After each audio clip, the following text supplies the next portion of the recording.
Childhood. A time in our lives when we look up to the adults all around us. Parents, teachers, even the mailman is a trusted friend who can do no wrong when we're just little kids. But for actor Michael Rosenbaum, an ideal summer evening would wind up teaching him the important life lesson that not all adults should be trusted. In fact, some of them are truly horrifying.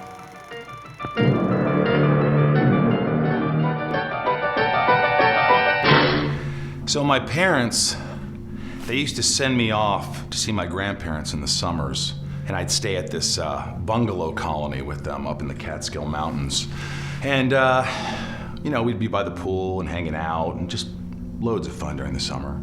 And there was this guy there, and he was like the groundskeeper, and his name was Les. And he was the sweetest guy, he was so nice. He used to help me collect salamanders and frogs, and we just played games with all the kids, and he was a lot of fun. He had a big personality. He was like in his 30s. It's summertime, everything's great. One day he just says, hey, why don't you go to the casino with me? There's this casino, it's part of the bungalow colony. And, they sell pizza, and they've got these old 80s arcade games and a jukebox and all this stuff. And it was right near my grandparents' bungalow, so of course I go to my grandparents, and I'm like, yeah, I wanna go. Let me go with Les. And they say, yeah, you can go there for an hour. I'm like, an hour? But I'll take it. So I go to the little casino, and I walk in, and of course Les is there. And he's sitting at the little parlor, little countertop, and he says, come on. So I sit down next to him, and he says, whatever you want to eat. I go, oh, I want pizza. 10 years old, I want pizza. So he gets me a couple slices of pizza and a soda. And I remember vividly, I could hear also Putting on the Ritz playing on the jukebox. Coming that fashion fits, Putting on the Ritz. Remember that creepy ass song? So things are going great, I'm eating my pizza, and then he just goes in his pocket and he pulls out this big handful of quarters and he just lays them down right there on the counter. And he goes, let's play some video games. So I'm like a kid in a candy store. I mean, literally, this is amazing for a 10-year-old kid. Pizza, music in the arcade, and we're playing Donkey Kong, and I have endless quarters, and I'm just not used to that. And we're having a great time. And then he turns to me and he says, do you want to see where I live? And so we go outside, and there's this little pathway. This goes down to behind the casino. These little broken stone steps and weeds and grass growing everywhere. And we walk down there carefully, and we get to the bottom. And I say, well, where's your house, Les?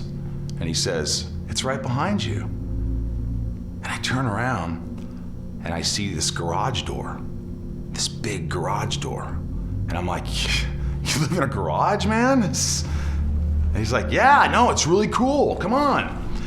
And he picks up this garage door, this heavy, old school garage door, and it makes that sound like, the sound, the heavy, heavy door.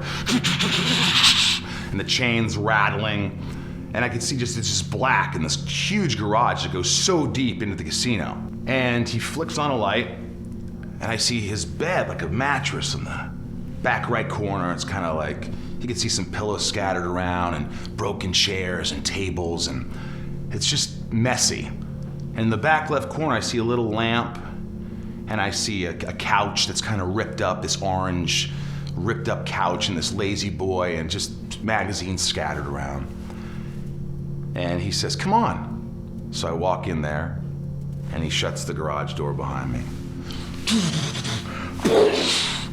And that's the first time where I kind of went, this isn't the most comfortable environment. Something's not quite right, but it's Les. This is Les. I mean, this is salamander catching Les here. This is pizza Les, and playing video games and hanging out, and everybody loves Les. It's just like, I got nothing to worry about. I'm 10 years old. And we go to the back corner of this garage, this dimly lit garage.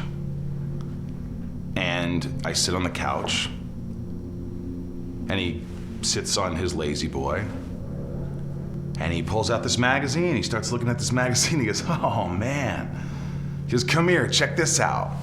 And I remember walking over to him and sitting down, and it was these graphic pictures of naked men and people, and I am 10 years old. I've never seen this shit before. And I'm seeing all these graphic pictures, and then he sort of puts his hand on my leg. And that's when I know something's f***ed. You know, something's f***ed. Something inside of me I just get up, and my heart's racing, and I turn around, and I just race across this garage, and I'm just running as fast as I can, and my heart's beating. I can't even speak. I'm so scared. You know when you get so scared you just can't speak.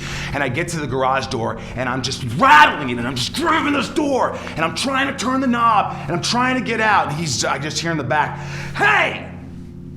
Hey!" And I'm like, oh shit, you know, I'm you know, and I could hear him running after me. And he's getting closer and closer and closer. "Hey! Hey!" And he finally comes up and he grabs me by the shoulders and he whips me around. And he looks at me and he says, "Hey! It's okay. I'm gonna let you go." And he lifts up that garage door, you know, and it's just that sound. And he lets me go.